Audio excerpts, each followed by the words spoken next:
ไป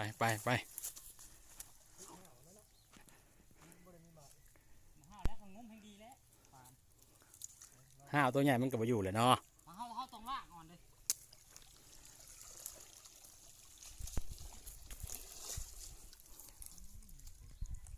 กินปลา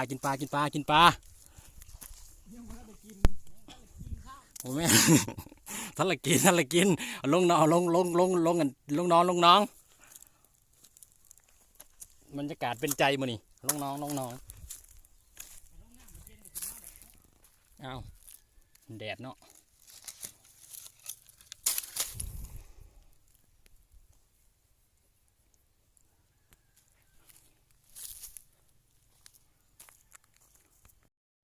เปียกปอนเปื้อนน้ำตายังคอยฟังข่าว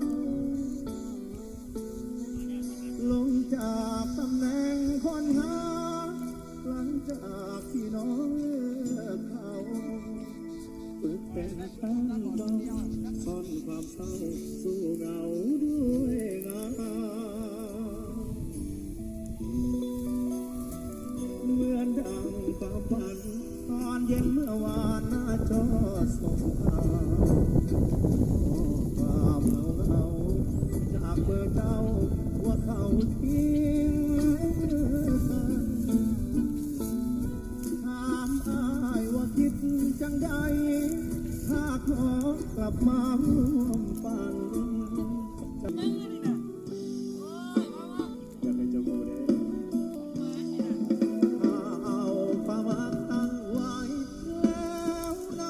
เสียใจ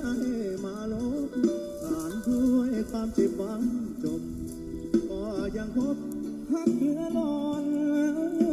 ใจบ่ตัวดอกว่าเคยโกรธแต่ยกโทษแต่บ่มีเงื่อนไขถ้อยคำของลมหายใจบอกว่ายังหาบ่เจอ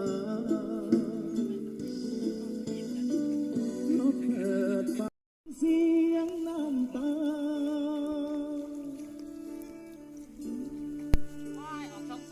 ทุ่มทำทุกอย่างหาทางให้เจ็บเจ้าหาน้องเคยว่าใจ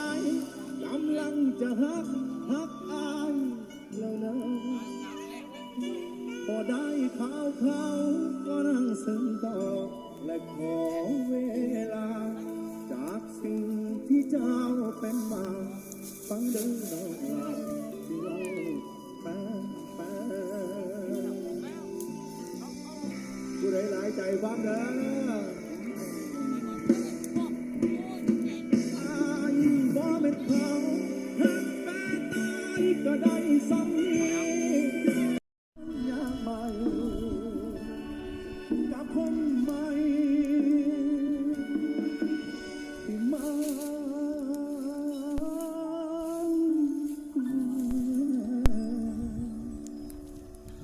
บ่แม่นอ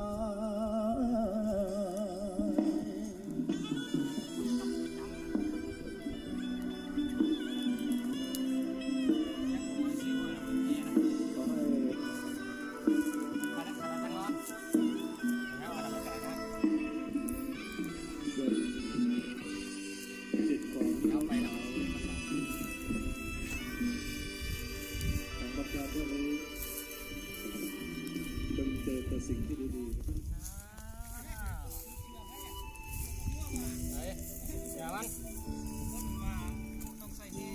นี่คนมาก็จะว่าเก็บอยู่ตึ้งนี่มาแห้งของแท้เยอะเขาบอกว่าความรักไม่เคยเก่านะความรักถ้ายังอยู่ยิ่งเก่ายิ่งขลังนะครับยิ่งเก่ายิ่งคิดถึงยิ่งไกลก็ยิ่งคิดถึงนะครับนั่นแหละครับความรักครับน้ำตาไอ้คอยเนื้อที่ของเรามันคงไม่เท่ากันไม่ยังน่ะปลาน่ะแต่จะได้เล่นว่าไว้ได้แค่นี้นี่นะ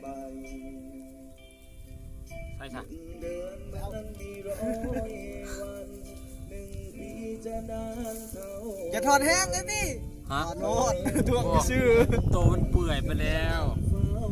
บะบูมันเป็นแนวเนาะปลาข้อ โอ้ปะบูเลยแห้งเชะ บ่แล้วครับมักเลยเนี่ยบะบูมันก็เอาถอดมันก็บ่สลวยนะ จังสละ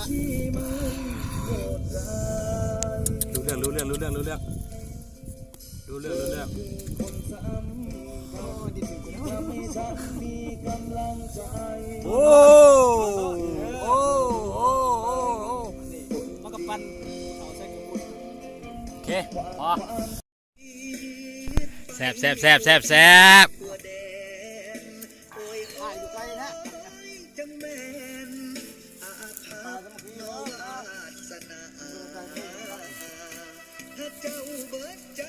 แซ่บอีกแล้วมันนี่แซ่บอีกแล้วตีบ่บัวลายที่เจ้านั้นมอบให้มา